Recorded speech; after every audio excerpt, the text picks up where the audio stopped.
Talvez vocês tenham visto isso esses dias, e eu não comentei porque eu achei que não tinha nada pra eu agregar. Mas talvez agora vale a pena falar, né? Caso alguém não saiba. A Alemanha recomenda a quarentena contra a varíola de macacos. Então vocês viram que agora tá tendo um pequeno surto de varíola de macacos, né? Que de vez em quando acontece. Era uma doença endêmica da África, mas agora tá em outros países, né? Tá se alastrando principalmente na Europa. E a questão é o seguinte: eu assisti a live do Atila e eu vou falar o que ele falou. Só pra atualizar vocês a respeito disso, pra quem não viu, né? Seguinte, o Atila falou: em tempos de pandemia, as pessoas ficam muito mais atentas a qualquer doença que surge. Não é surpresa surgirem pequenos surtos de doenças endêmicas no mundo. Só que como a gente tá com um trauma de uma pandemia que paralisou completamente a humanidade, qualquer tipo de doença nova que se alastra de uma maneira um pouco incomum, a gente fica olhando. Qual que é a questão? Não existe a mais remota possibilidade da varíola de macaco se tornar o que a Covid se tornou. Por quê? Nós vivemos num mundo, gente, no qual a varíola foi erradicada. Você, que tá no chat e que tem a minha idade, por exemplo, eu tenho 28, você não tomou vacina de varíola. Por quê? Porque a varíola foi erradicada na década de 80. Não precisa mais tomar vacina de varíola, porque a varíola não existe mais. Ela só existe em laboratório. Então a primeira coisa é o seguinte: a varíola é talvez a doença mais imunogênica que a gente conheça. O nome vacina vem de uma vacina contra a varíola. 40 anos de erradicação por aí, assim, no mundo, né? Em alguns países já tinha sido faz tempo. E aí a questão é a seguinte: novamente, a doença que deu origem à vacina foi a varíola. Vacina vem de vaca. Porque a vacina da varíola ela é feita com a pústula da varíola bovina, né? Da varíola de vaca. Mas enfim, e não era nenhuma agulha, era uma lanceta antes. Era um negócio bem gore, assim, que se fazia. A varíola, pra quem não sabe, é aquela doença que dá Stars Midnight, obrigado pelo sub. Ela dá, se eu não me engano, ela dá febre e dá... essa varíola dos macacos, ela dá pústula na mão, né? A outra varíola que foi erradicada, ela dava pústula no corpo todo, dava as bexigas, né?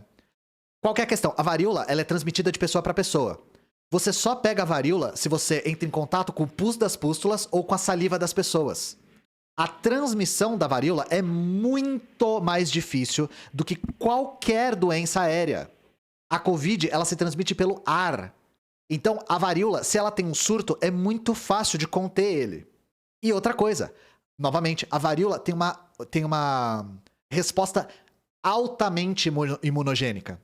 É uma vacina que a gente já tem, a vacina de varíola funciona, tanto que a gente usava a vacina da vaca para o humano, então a vacina da varíola funciona para dos macacos também. A gente já tem a vacina, seria assim para conseguir vacinar todo mundo se precisasse. E para fazer uma contenção da doença é muito mais fácil. Porque assim, isola a pessoa, não encosta nela assim, ela não vai te passar a varíola. Essa varíola de macacos é menos mortal que a Covid, Salamuca. Ela só é feia, porque ela gera umas pústulas bem feias, assim. E ela incomoda muito. É uma doença tensa, mas ela é muito menos mortal que a Covid, essa. Mas é uma doença que choca porque as pústulas são bem agressivas, assim. Deixa a cicatriz, principalmente no rosto.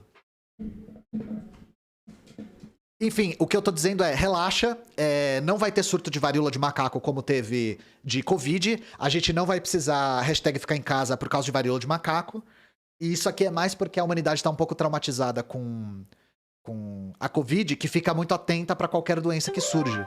Francisco Silfarni, obrigado pelo sub. O Stalin teve varíola, né? É verdade. Ele sobreviveu à varíola. O Stalin, se eu não me engano, ele foi o único sobrevivente de uma família de tipo 7 crianças. O Stalin teve uma vida desgraçada quando ele era criança, de verdade. Ele nasceu na Geórgia numa época que tinha uma mortalidade infantil muito alta. Ele teve tifo também, o cara é louco, né? Pra você ver como tinha mortalidade nessa época. Mas enfim, eu só queria trazer isso. Uma outra notícia que eu só... A única coisa que eu consegui pensar quando eu li foi... Meu irmão, na moral. Dá uma olhada nessa chamada, gente. Mônica Bergamo. Pauta LGBTQIA+, perde espaço com desistência de Dória. Que viagem é essa, véi? Eu fiquei... Hã? Eu achei que leite vindo forte na estimulada, né, gente? Eu achei que com leite vindo forte, a gente teria essa pauta novamente, né? Com certeza da maneira mais liberal possível. Porque agora que o Dória desistiu, o leite tá vindo forte, né? Aí eu quero ler... Eu não sei o que ela vai falar aqui. O Secretariado Paulista Diversidade Tucana, núcleo do PSDB, que coisa amaldiçoada, dedicado às pautas LGBTQIA+, afirmou que o segmento perde espaço e o direito de ter uma candidatura que represente a sua causa com a desistência de João Dória. Em nota elaborada nesta segunda-feira, o grupo afirma que respeita, mas lamenta profundamente a decisão tomada pelo ex-governador. Entendemos que ele seria um grande representante do nosso núcleo político na instituição de políticas públicas que garantiriam os direitos da comunidade LGBTQIA+. Gente, o quão liberal você tem que ser pro representante da sua pauta LGBT ser o Dória? Que porra é essa, velho? Eu nem fumei ainda. O secretariado exalta trabalhos feitos na gestão Dória, como a ampliação do Museu da Diversidade Sexual, hoje fechado por decisão judicial, além da criação da Delegacia Online da Diversidade e do Procon Diversidade. O presidente da Diversidade Tucana de São Paulo, Ivan Santos, afirma à coluna que foi pego de surpresa com o anúncio. Aqui tá falando da desistência do Dória. Aqui tá falando, Pois é, gente. Fica aí, né? Grande perda pra militância LGBT a desistência da candidatura do Dória. Realmente. A grande perda, grande perda. Chore se você chorou, Grande perda. Pros meus gays e as minhas gayas do chat, realmente a comunidade está de luto hoje. Coloque o cu no meu peito. Coloque o C no meu peito. Em qualquer coisa, coloque o cu no meu peito. Se eu não derrotar Megatron, você deve colocar o cu no meu peito. Coloque o cu no meu peito agora! Se não conseguir derrotar Megatron, coloque o cu no meu peito. Esse aqui é foda, gente. E recentemente a gente assistiu o filme sobre a vida da Nise da Silveira. Que pra quem não conhece a Nise da Silveira, ela é uma psiquiatra que foi basicamente a pioneira da luta antimanicomial. Ela começou uma espécie de luta antimanicomial no Brasil antes de se pensar em fazer isso na Europa. É o que a gente fala, ela lutou antes de saber que dava pra lutar. Militante do PCB, exatamente, militante do PCB. Foi expulsa do PCB com acusação de trotskismo, inclusive. Mas a Nise é uma figura fantástica, sim. E eu recomendo o filme pra quem não viu, é muito legal. Ela literalmente foi expulsa porque você é um trotskismo, né? Mas isso foi na década de 30, plenos processos de Moscou e tal. Chamar de trotskista era todo mundo que discordava da linha do partido, era trotskista, sabe? E a Nise, ela foi responsável... Bom, como a gente já tá aqui na live, né? Deixa eu mostrar uma coisa pra vocês.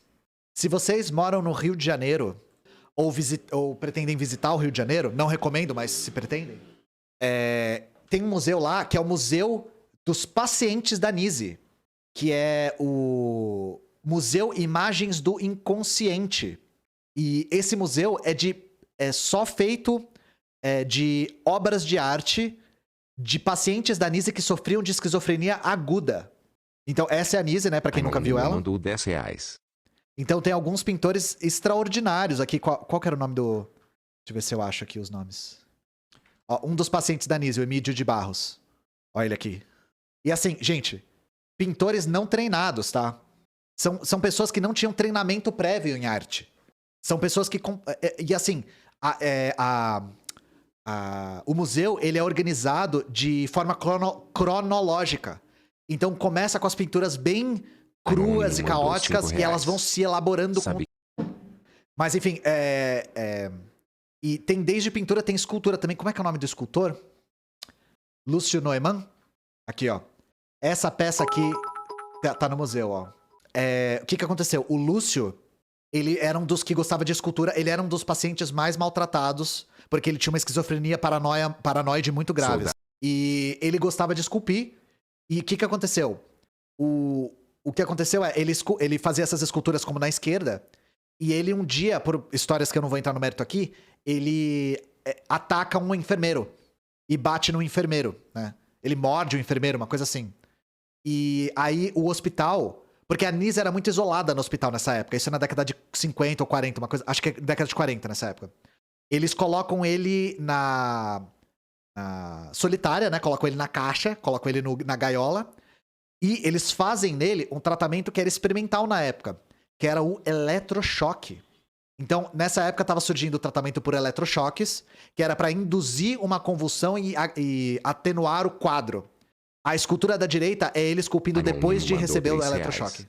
Então é bem chocante, né? Por isso que as imagens estão do lado uma da outra. Porque isso é o Lúcio antes e depois do eletrochoque. Não, ele não foi lobotomizado, ele sofreu eletrochoque. Ele sofreu lobotomia? Porque essa escultura da direita foi depois do eletrochoque. Ele foi lobotomizado? Eu não sabia. Pior ainda, né? Pior ainda. Não, muito mais grave do que o eletrochoque, né? Lobotomia é o corte entre a ligação do hemisfério direito e esquerdo do cérebro. Que isso era pra amenizar sintomas de esquizofrenia e epilepsia. E você virava basicamente um objeto. Você virava uma coisa assim, vazia. Você virava uma casca só. É o corte dessa ligação que tem aqui, né? Eu posso estar errado. Mas você vira uma pessoa que não é capaz de sentir mais. Mas enfim, por que eu tô falando da Nise?